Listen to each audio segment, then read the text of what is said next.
How to replace the bin lid on a Dyson V10, V11 or V15.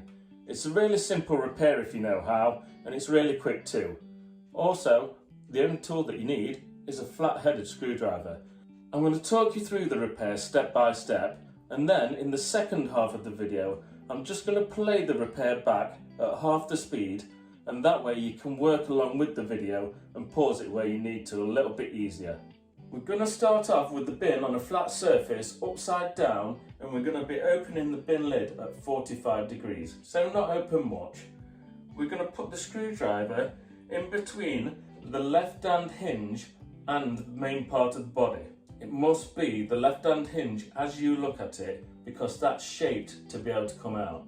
So we're putting the screwdriver in and we're turning it anti-clockwise. And effectively what that does is it pushes the hinge in and lifts it up at the same time. You might just need to encourage it out with the screwdriver a little bit more. I'm now going to replace this lid to show you how we go about that. If you do need a brand new one, they are available on the link in the description. We're going to be putting in the right hand hinge first, so if you look at the bin with the red tab on your left, it's the furthest away from you. We need to put that one in first because, if you remember I said earlier, the other one is shaped to go in and out a bit more easier. This little grey part that's spring loaded is the bit that will make your life a bit tricky. So that needs to just pull forward a bit because it sits inside this little part of the bin. So we put that side in first, and then what we're doing is we're pressing in the hinge with your screwdriver and just pressing down slightly, and it should all just click into position. Give the bin lid a bit of a wobble and it'll all click in. And that's it, your repair is complete. So let's play that back to you in slow motion. The bin lid is at 45 degrees.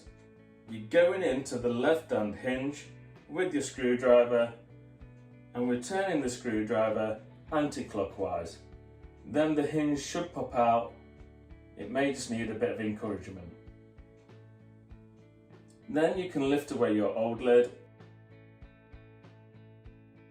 When replacing the lid, we go for the furthest hinge away, and the annoying little grey plastic thing needs to sit inside the bin. Just here. Once that's in this position, we need to take our screwdriver and press in the hinge that we first took out. And then that is shaped especially so it should click in position nice and easy. If it doesn't click, just give your bin lid a little bit of a wobble and you will hear it click into position. Like always, subscribe to my channel because you never know when you may need me again. The next video you might find useful too. It's how to clean your floor tool.